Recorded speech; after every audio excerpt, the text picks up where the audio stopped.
আচ্ছা, দৃষ্টান্ত নিন, পরে নিন, যাওয়ার সময় এখানে ধুলি কুড়িয়ে নিন। দৃষ্টান্ত দিচ্ছে ভগবান উদ্ধবকে বলছেন। কাকে বলছেন?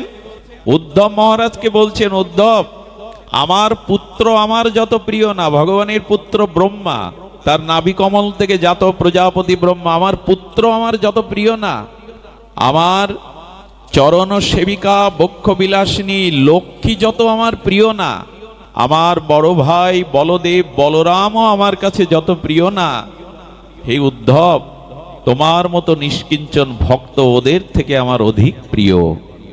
ভগবান বলছেন এই কথা। এই উদ্ধব মহারাজ বৃহস্পতির শিষ্য। কার শিষ্য? আগে বললাম চরণধুলি ছাড়া হবে না, তার দৃষ্টান্ত নিন, প্রমাণ নিন। উদ্ধব ভগবানের প্রিয় সখা, বৃহস্পতির শিষ্য, বুদ্ধি সত্তম। ভগবানের পরে জগতে যদি কারো বুদ্ধি থাকে তো উদ্ধবের বুদ্ধি সত্তম। তিনি মন্ত্রী প্রবর, সাক্ষাৎ বৃহস্পতির শিষ্য, পরম জ্ঞানী, ভগবানের সুহৃদ বন্ধু। দূর থেকে উদ্ধবকে দেখলে ভগবান মনে করে ভুল করত অনেকেই, একই রকম দেখতে। সারা জীবন কৃষ্ণের সাথে থাকলো, অথচ উদ্ধবের প্রেম হয়নি। এর কারণ কি? এটা কত বড় দৃষ্টান্ত, লোমকূপ শিহরণ হয়। স্বয়ং ভগবানের সাথে কাটাচ্ছেন উদ্ধব, অথচ উনি প্রেম পাননি। জ্ঞান পেয়েছিলেন, প্রেম পাননি।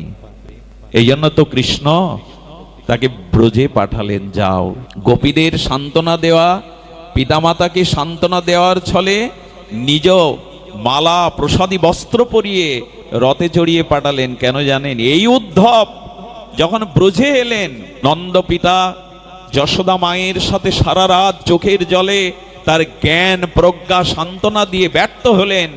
গোপী সুন্দরী ততিগণ, রাধা ঠাকুরানী, প্রেমময়ীর এই বিরহ মূর্তিগুলো যখন দেখলেন আগুনে পোড়া, কৃষ্ণ বিরহে পোড়া, যারা ঘরে ফিরে যায়নি, জঙ্গলে বসে তাদের বিরহর কথা শুনবেন। আগুন চাপা দিলে যে রং হয়, কৃষ্ণ বিরহিনী বিরহীগণের সেই রকম তাপে তাদের অঙ্গ বর্ণ হয়ে গেছে।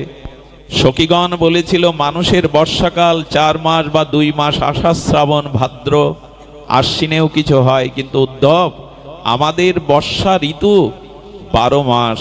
কারণ কৃষ্ণ বিরহে তাদের চোখের জল 12 মাসই ফুরায় না। একদিন উদ্ধব দেখছে গোপীদের যখনই দেখি 10 মাস তাদের কাপড়গুলো ভিজে। আচ্ছা, মা যদি সকালবেলা কাপড় কেচে দেয় আর রাত দিন 24 ঘন্টা যদি অঝোর ঝরে, শ্রাবণের বৃষ্টি ঝরে, সে কাপড় শোকায়? গোপীদের চোখের জল রাত দিন ঝরেছে, 100 বৎসর ঝরেছে বিরহিনী গোপী সুন্দরীগণের, তাদের বস্ত্র শোকাবে কোথায়?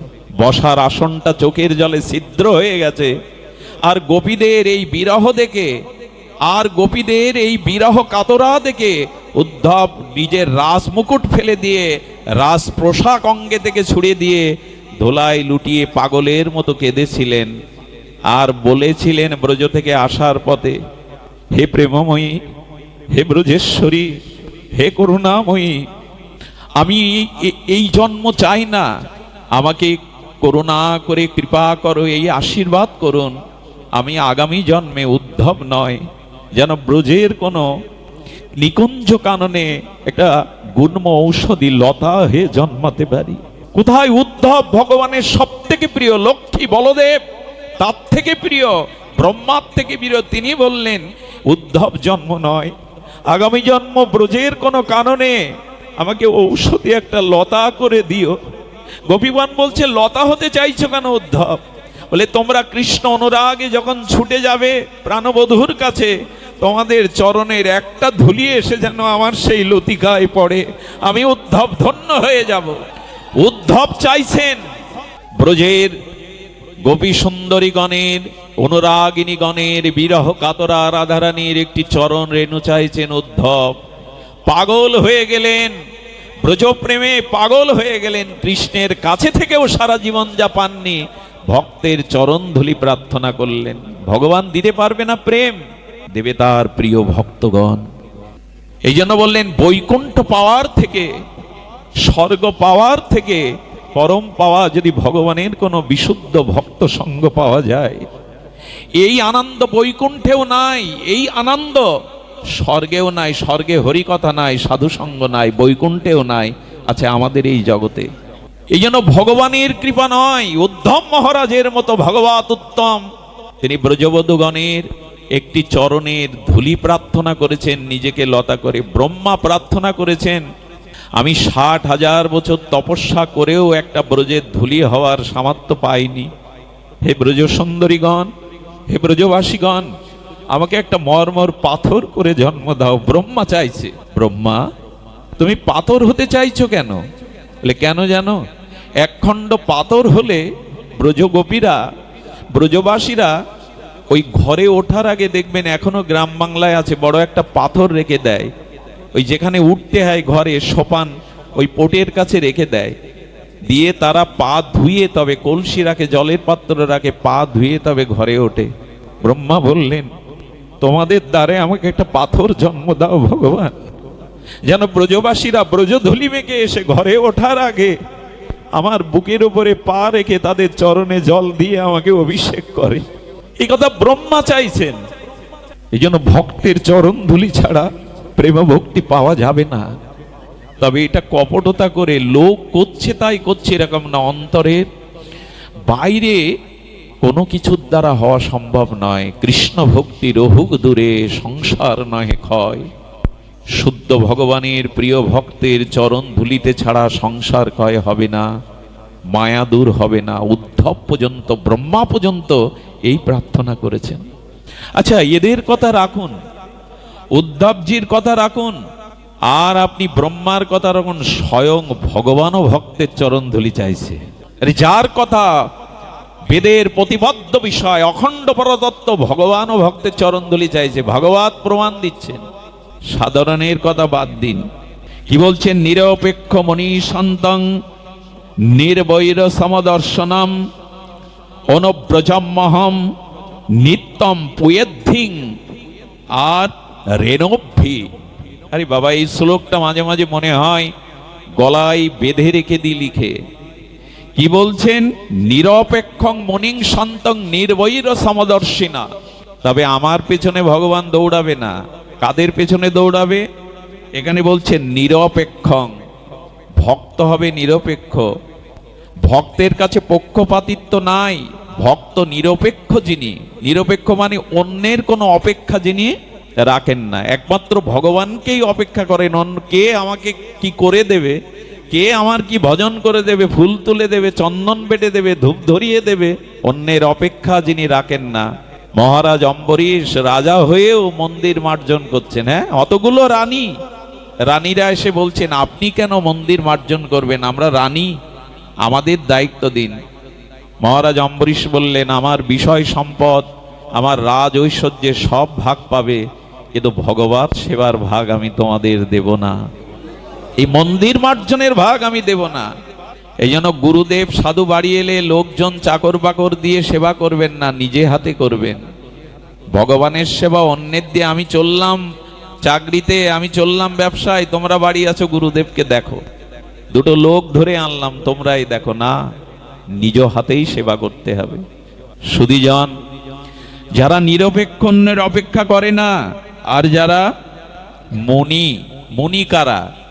মনি মানে যারা রাত দিন মনন ক্রিয়ার দ্বারা, মনের মননের দ্বারা ভগবানের নাম রূপ লীলা চিন্তা করে, এরাই মনি। এখন আপনারাই মনি, যারা মনন করছেন মনে। মুনি কারা? যারা জঙ্গলে গুহায় বসে আছে?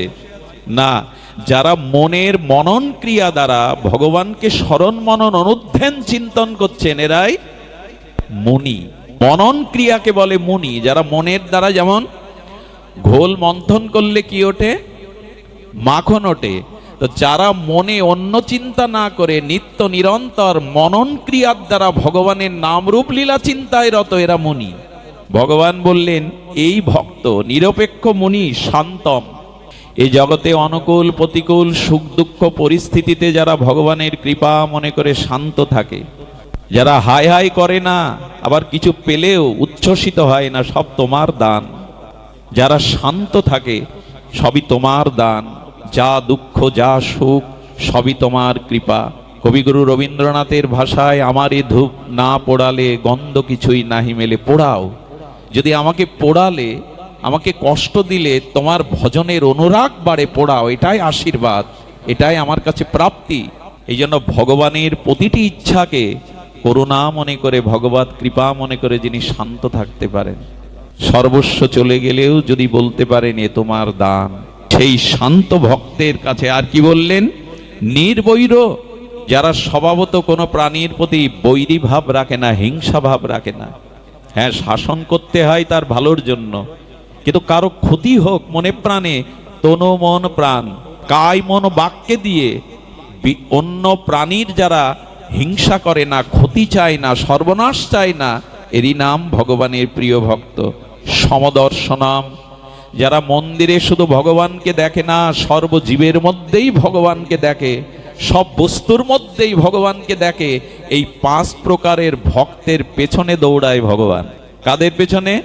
নিরপেক্ষ, মুনি, শান্ত, নির্বৈর, সমদর্শন, এই ভক্তের পেছনে গোবিন্দ দৌড়ান। কেন দৌড়ান?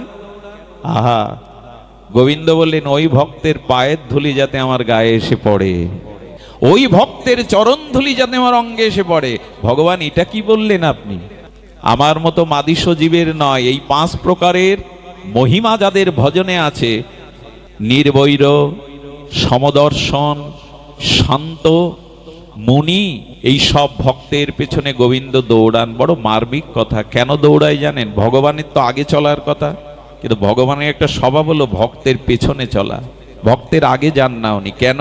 ভগবান বললেন আমার ভজন করছে, অথচ আমার কাছে এরা কোনো সুখ চায় না, এরা আমার চরণ সেবা ছাড়া, আমার আনন্দ ছাড়া এরা মুক্তি পর্যন্ত চায় না, মোক্ষ পর্যন্ত চায় না, জগতের যশ খ্যাতি পথ চায় না। তাই আমার মনে হয় আমার ভক্ত যারা নিষ্কামতায় কেবল আমার অহেতুক প্রীতিতে আমাকে ভালোবেসে সর্বস্ব দিয়েছে, ওই ভক্তের কাছে আমি ঋণী হয়ে যাই। ঋণগ্রস্ত ব্যক্তি যেমন যে ঋণ নিয়েছে, মহাজনের সামনে আগে চলে, দেখলে একটু মাথা নত হয় না, একটু লজ্জিত হয় না? যে মহাজনের কাছ থেকে আপনি ঋণ নিয়েছেন, শোধ দিতে পারছেন না, তাকে দেখলে কি অহংকারে আগে চলে যান? তাকে দেখলে মাথাটা নত হয়, আমি অপরাধী, ঋণী তার কাছে। গোবিন্দ বললেন আমার ভক্তকে আমি শাস্তি, শালক্য, সারূপ্য, সামীপ্য কোনো কিছুই আমার মতো রূপ দিতে চাই, নেয় না। আমার লোক বৈকুণ্ঠ দিতে চাই, নেয় না তারা। আমার মতো শক্তি তাদের দিতে চাই, শাস্তি, সারূপ্য, শালক্য, সামীপ্য আমার কাছে রাখতে চাই, তারা কোনো কিছু না চেয়ে বলে যেন তোমার চরণ সেবা করতে পারি, তোমার ভজন করতে পারি, কোনো কিছু চাই না। তো এই ভক্তের চরণ ধুলি মাখি কেন জানো? ওই ভক্তের কাছে আমি ঋণী হয়ে থাকি সারা জীবন, আমি ওদের ঋণ শোধ করতে পারি না। আরেকটি কারণে ভক্তের চরণ ধুলি ভগবান নেন। খুব মার্মিক কথা গো। কেন নেন? বলে আমার এই দেহের মধ্যে যে এক একটি লোমকূপ আছে, এই লোমকূপে অনন্ত বিশ্ব ব্রহ্মাণ্ড আছে। তাই সেই অনন্ত বিশ্ব ব্রহ্মাণ্ডের যেসব জীব ভগবত বহির্মুখ, কৃষ্ণ বিমুখ, ভক্তের চরণধুলিতে ছাড়া ভক্তি হবে না। আমি ভাগবতেই বলে দিয়েছি, বিনা মহত বদরজং অভিষেকং। এই জন্য ওই ভক্তের চরণধুলি আমার লোমকূপে এসে পড়লে, ওই লোমকূপে ব্রহ্মাণ্ডে যারা কৃষ্ণ বিমুখ আছে, ওই ভক্তের চরণধুলিতে তারাও ভক্তি পেয়ে যাবে, তারাও কৃষ্ণমুখী হয়ে যাবে। এই জন্য আমি তার পেছনে ছুটি। এ কথার ব্যাখ্যা হয় যে ভগবান ভক্তের চরণধুলি মাখেন। সুধীজন, এ মন গড়া সিদ্ধান্ত নয়, ভাগবত সিদ্ধান্ত। তো ভক্তের চরণধুলি গোবিন্দও মাখছেন। আরে নারদজিকে বলেছিলেন, নারদ আমার মাথার ব্যামো, মাথার যন্ত্রণাও যাবে না যদি ভক্তের পাদ ধুলো না দাও। আরে ভগবান জগৎকে জানাচ্ছেনটা কি? ভক্তের চরণধুলি না দিলে আমার মাথার যন্ত্রণাও যাবে না। কত গভীরতম সিদ্ধান্ত কথা ভাগবতের। যেন অহংকার ত্যাগ করে, অভিমান ত্যাগ করে সরল প্রাণে সাধুর চরণধুলি মাখুন। এটার মধ্যে দিয়েই আসবে আমাদের পরম প্রাপ্তি। সুধীজন, ভক্তের চরণ রজে নিষ্কিঞ্চন ভাবে আচ্ছা, মহাপ্রভু তো রাধা কৃষ্ণ মিলিত তনু, তার তপ্ত কাঞ্চন প্রেমতনু ধুলায় লোটাচ্ছে প্রভুর অঙ্গ। প্রভু কার ধুলো মাখছেন জগতে? গৌরাঙ্গ মহাপ্রভু নিতাই চাঁদ ধুলাই লোটাচ্ছেন হরি বলে। কার ধুলা মাখছেন উনি? ভক্তেদেরই তো ধুলা মাখছেন। স্বয়ং ভগবান নিজ আচরণ করে দেখিয়ে গেলেন। আমাদের অভিমানে, অহংকারে আমরা সেই ধুলি থেকে বঞ্চিত। তাই আসুন আমরা ভক্তের সঙ্গে মহত নিষ্কিঞ্চন শুদ্ধ সাধুর চরণ ধুলি ভক্তি ভরে এই অঙ্গকে অভিষেক করায়, তবেই তো ভক্তি হবে, তবেই তো এই ভাবনা হৃদয়ে জাগবে। সুধীবৃন্দ, দেখুন যতদিন এই ভক্তের সেবা, আচ্ছা সেবা চাই, সেবার থেকে এই চরণধুলি মাখা মানে কি? কারো চরণধুলি নেওয়া মানে সেবা।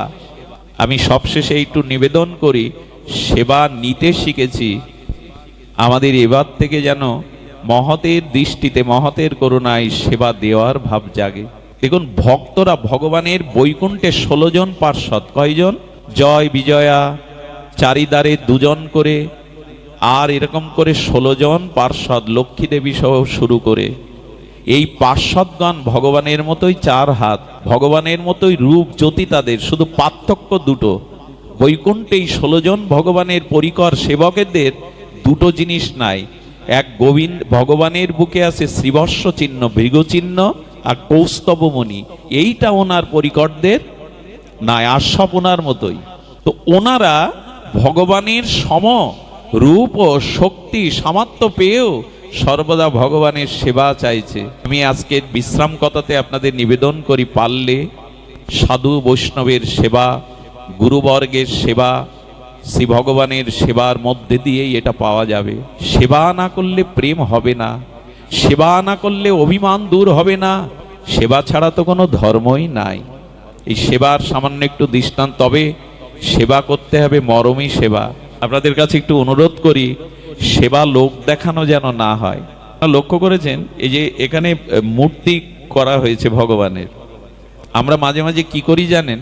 দুর্গা পূজায় বা ভগবানের মূর্তির উপরে 500 পাওয়ারের বাল্ব জ্বালিয়ে দেই কেন জানেন? দর্শক যারা আসবে, শ্রোতা যারা আসবে, শ্রোতারা তারা এই আলোতে ভগবানের রূপটা অধিক ভালো দেখাবে, এই জন্য ওখানে 1000 পাওয়ারের মার্কারি বাল্ব দিয়ে দেয়।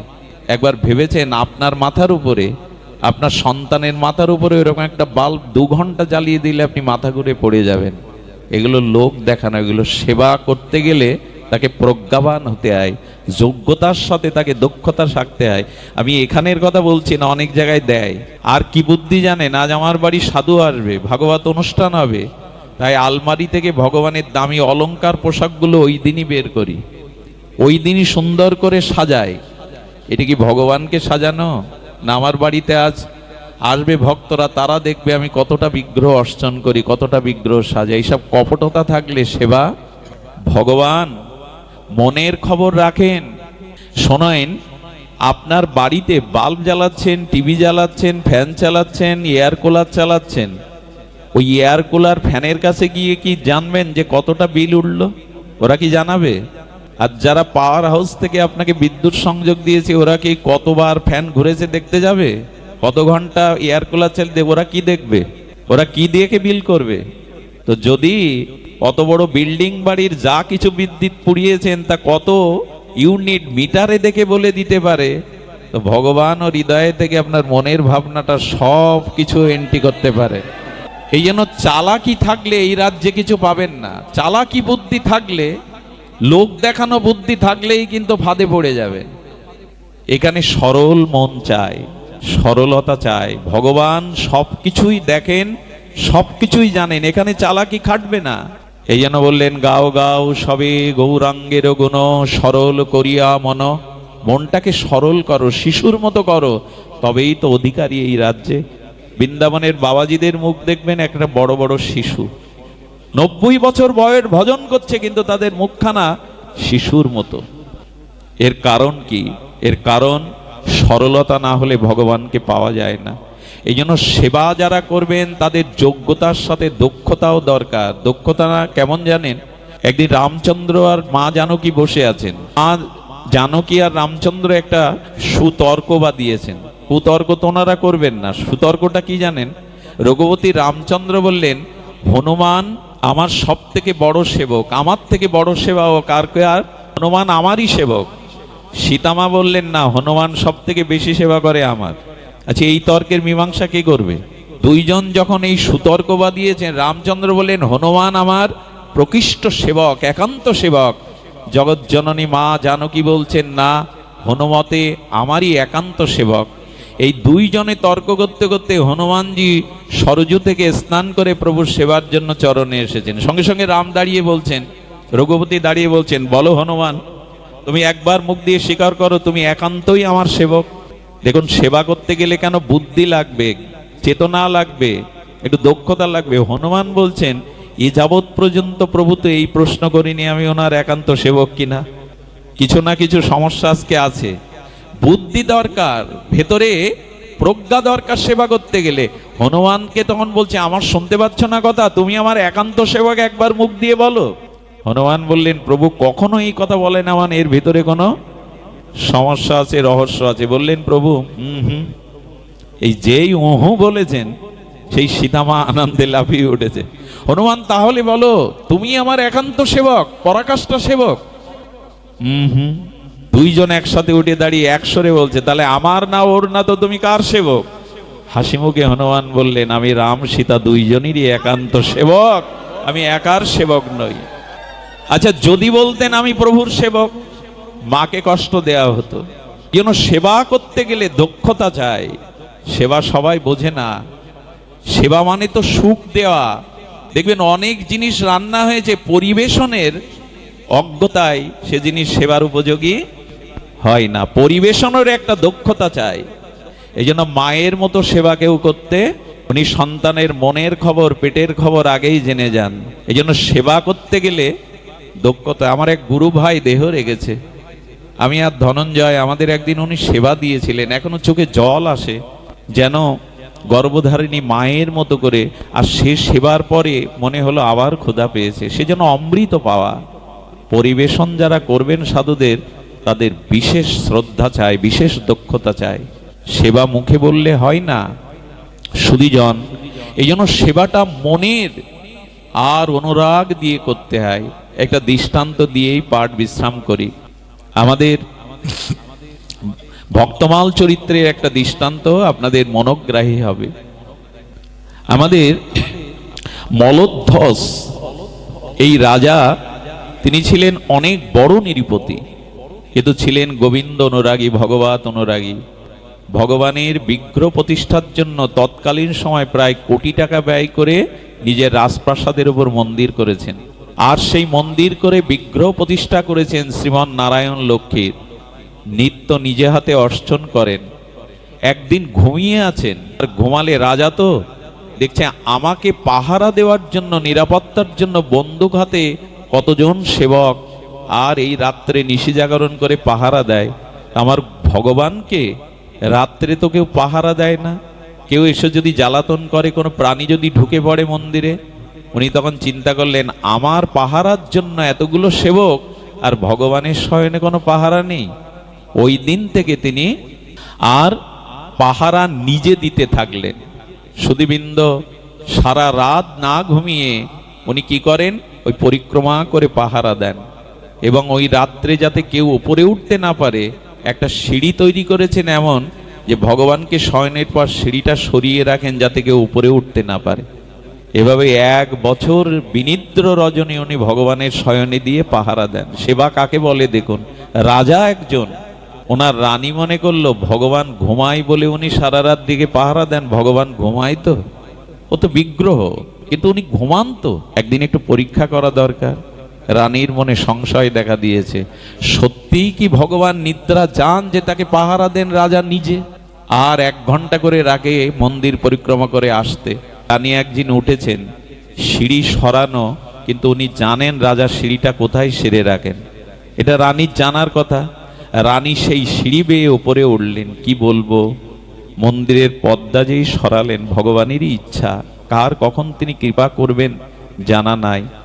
মন্দিরের পর্দা সরালে দেখলেন পীত বসন পরা শ্রীমান নারায়ণ, তার আকর্ণ বিস্তৃত কমল বদন, অঙ্গের দিব্য চন্দন গন্ধ, দিব্য গন্ধ দেখে বিমোহিত হয়ে গেলেন। দেখছেন ভগবান শয়নে আছেন, স্বয়ং সাক্ষাৎ ভগবান কৃপা করে ওকে দর্শন দিয়ে দিলেন। আর ভগবত দর্শন করলে কি হয় জানেন, জড়ো হয়ে যেতে হয়, পাথর হয়ে যেতে হয়। ওনার শরীর জড়ো হয়ে গেল। উনি যে রাজাকে ডাকবেন, উনি যে 1 হাত দিয়ে কিছু ধরবেন, উনি জড়ো প্রাপ্ত হলেন। ভগবান ওনাকে কৃপা করবার জন্য নিজের সেই স্বরূপ থেকে অতি থেকে ওনাকে চেতনা ফিরিয়ে দিলেন। উনি ভাবলেন রাজা দেখতে পেলে আমাকে রেহাই দেবেন, আমি পরীক্ষা করতে এসেছি যে তার বিগ্রহ ঘুমায় কিনা। উনি তাড়াতাড়ি সিঁড়ি সরিয়ে নিচে ঘুমাতে যাবেন, দৌড়াতে গিয়ে দেখে রাজার সামনে। ভগবানের কি ইচ্ছা দেখুন, উনি শয়নকক্ষে না, দৌড়াতে দৌড়াতে সেই রাজার সামনে এসে পড়েছেন। রাজা বলছে, রানী তুমি উপরে, তুমি শ্রীমন্দিরে। ভগবত দর্শন হলে আর কপটতা থাকে না। খুলে বললেন ঘটনা, আমি তোমার ঠাকুরকে পরীক্ষা করতে এসেছিলাম যে তিনি ঘুমান কিনা, আর আপনি পাহারা দেন সারা রাত জেগে। ভগবানের কৃপায় তার দিব্য দর্শনে আমার তনুমন ভরে গেছে, ধন্য আপনি, ধন্য আপনার বিগ্রহ সেবা। মনে মনে রাজা সন্তুষ্ট হলেন ভগবান দর্শন, কিন্তু বাইরে বলে, যাও বেরিয়ে যাও, এখান থেকে বেরিয়ে যাও, তুমি আমার ভগবানের প্রতি সংশয় এনেছো, যাও বেরিয়ে যাও। ভগবান এই সেবা তার রাজা নিজে পাহারা দেন। সুধীবৃন্দ, ভগবানের সেবার মহিমা বড় বিরল। এই দক্ষিণ ভারতে গোবিন্দ মন্দিরে এক ভক্ত সদ্গুরুদেবের চরণাশ্রয় করে বলেছিলেন, আমাকে এইটা আমার বিশ্রাম কথা, ধ্যান দিন, একটু মনোযোগ দিন, কান খাড়া করে এই কথাটি হৃদয়ে নিয়ে তবে গৃহে ফিরে যাবেন। দীক্ষা দেওয়ার পরে গুরুদেব কি বলে যায় জানেন? একটা সেবা আপনাকে নিত্য করতে হবে। দীক্ষার পরে দীক্ষিত ব্যক্তি যদি একটা অঙ্গ, সেবা অঙ্গ নিয়মিত চর্চা না করে, অনুশীলন না করে, তার দীক্ষা ফলবতী হয় না। সেটা মালা গাঁথা হোক, চরণে তুলসী দেওয়া হোক, আরতি হোক, যে কোনো একটা ভজন অঙ্গ তাকে পাঠ শোনানো হোক, যে কোনো একটা অঙ্গ আপনাকে নিয়মিত করতে হবে। নিয়মিত খাই কিনা আমরা, নিয়মিত ভোজন করি কিনা? তা নিয়মিত ভজন হয় না কেন? হয় না ভোজন ভালোবেসেছি, ভজন ভালোবাসিনি বলে। সুধীজন, একটা অঙ্গ আপনাকে ধরে রাখতে হবে, একটা অঙ্গ প্রতিনিয়ত আপনাকে চর্চা করতে হবে। পঞ্চভজনাঙ্গের মধ্যে মথুরায় বাস, শ্রদ্ধায় শ্রীমূর্তির সেবন, নাহলে হরিনাম সংকীর্তন, না হলে ভাগবত শ্রবণ, না হলে সাধু সঙ্গ, যে কোনো একটা অঙ্গ আপনাকে নিয়মিত করতে হবে। ওনাকে বললেন সিঙ্গার আরতির আগে ওই যে মালি ফুল রেখে যায়, তুমি একটা ফুলের মালা গেঁথে গোবিন্দের গলে দেবে, তারপরে সিঙ্গার আরতিটা মধুময় হবে। তবে হ্যাঁ, এই মালা গাঁথা, এই সেবার সময় কারোর সাথে কথা বলবে না, মৌন থাকবে। সুধীবৃন্দ, সেই থেকে শুরু হলো তার মালা গাঁথা। ভোরবেলা উঠে স্নান করে তিলক নিয়ে মালা গাঁথেন। একদিন পূজারী সেবায়েত কি করেছেন, ভগবানকে অঙ্গরাগ করতে গিয়ে ভগবান সাক্ষাৎ বললেন, ওকে ডেকে দাও তো যে মালা গাচ্ছে। এসে বলছেন, আপনাকে সাক্ষাৎ ভগবানই ডাকছে। উনি ও কথা শুনলেন না, গুরুদেব বলে দিয়েছেন অর্চনের সময়, ভজনের সময় কারোর সাথে কথা বলবে না, পেছন ফিরে তাকাবে না। সুধীবৃন্দ, এইটাই নিয়ম। ভগবানের যখন সেবা করবেন ওই সময়টুকু অন্যকে দেবেন না, মৌন থেকে করতে হয়। সর্বস্ব অর্পণ করে তনুমন প্রাণ দিয়ে তাকে করতে হয়। এই অশৌচকালীন বিগ্রহের সেবা নিষেধ করে সংসারীদের, কেন জানেন? আমার বাবা মরে গেছে, আমি ঠাকুর সেবা দিতে গেছি, ঠাকুরের মুখের দিকে তাকিয়ে কার কথা মনে পড়বে? আমার ওই যে বাবার কথা মনে পড়ে চোখ আসবে, ওটা মায়া। অশৌচ মানে অসুচি না, ওই মায়া আসার নামই হলো অশৌচ। এই জন্য ওই কটা দিন অন্যের দিয়ে বা পাশে মন্দির থাকলে, ভক্ত গৃহ থাকলে বিগ্রহটা ওখানে ফুল জল দিয়ে নিতে হয়। অশৌচ মানে অসুচি না, ওই যে মায়া এসে যাচ্ছে ভগবানের সামনে, এটাই কারণ গৃহীদের জন্য। তো উনি কি করেছেন বলছেন, দুইবার ভগবান ডেকেছে, উনি জাননি। মালা গাঁথা শেষ হলো, মালাকে প্রণাম করে মালাকে রেখে তখন গুরুদেব এসে বললেন, ভগবান তোমাকে দুইবার ডেকেছে, যাওনি কেন?